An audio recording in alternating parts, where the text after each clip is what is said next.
ఏంటి డార్లింగ్ ఇలా చేశారు మూవీని? మారుతి గారు పిల్లర్ పేపర్ చెప్తారా? ఉండండి. మావా సినిమా చూసి వచ్చావు కదా, నీకు ఎలా అనిపించింది? సినిమా గురించి చెప్పేంత టెక్నికల్ నాలెడ్జ్ మనకు లేదు కానీ సినిమాలో అంత విషయమేం లేదు అబ్బాయి. పాజిటివ్స్ వస్తే ప్రభాస్ అన్న ఎరక్కొట్టేసాడు. మిగతా వాళ్ళందరూ పర్లేదు, వాళ్ళ క్యారెక్టర్ కి బాగానే చేశారు.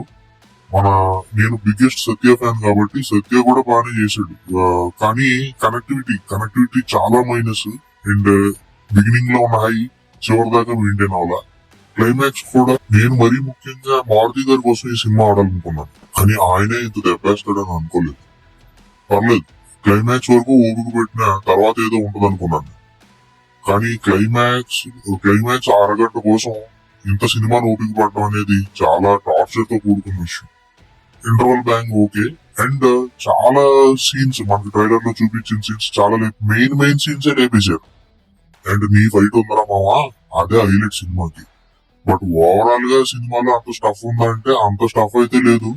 చూడాలి మరి, ప్రభాస్ అన్న ఫుల్ చేయాలి సినిమాని. ఓవరాల్ గా మీకు ఎలా అనిపించిందో కూడా కామెంట్స్ లో చెప్పండి. బట్ నాకైతే నేను అనుకోని వెళ్ళినంత లేదు. బట్ ఓకేలా అనిపించింది. సంక్రాంతికి ఫ్యామిలీ ఆడియన్స్ ఏమైనా పుల్ చేయగలిగితే ఏమైనా అడ్వాంటేజ్ ఉంటుంది, లేదంటే అంత అడ్వాంటేజ్ ఉండొచ్చు. అండ్ మెయిన్ గా రివర్స్ లో షార్ట్, ఇది మన ట్రైలర్ లో చూపించిన రివర్స్ షార్ట్, మెయిన్ షార్ట్స్, చాలా మెయిన్ షార్ట్స్ మిస్సింగ్ సినిమాలో. అంతవరకు ఎలా మరి ప్రభాస్ అన్నైనా మారుతి గారు చాలా తెలివిగా అన్ని ఇంటర్వ్యూస్ లోని అంత ప్రభాస్ అన్నయ్య అని మీరు చాలా వరకు ప్రభాస్ అన్నయ్య తోసేయడానికి చూశారు.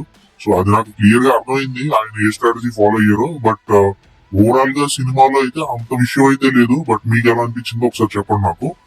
అండ్ ఇదేం అనాలిసిస్ కాదు, జస్ట్ నాకు అనిపించింది చెప్తున్నాను అంతవరకే. ఓకే మామా, నువ్వు కూడా అంత డిసప్పాయింట్ అవ్వకరా. నీ ఫైట్ వరకు అయితే ఎక్స్ట్రాడినరీ, పిల్లలు కొమ్మేస్తారు ఈ సినిమాకి. బట్ సినిమాలో అంత విషయం అయితే లేదు. ఓకే.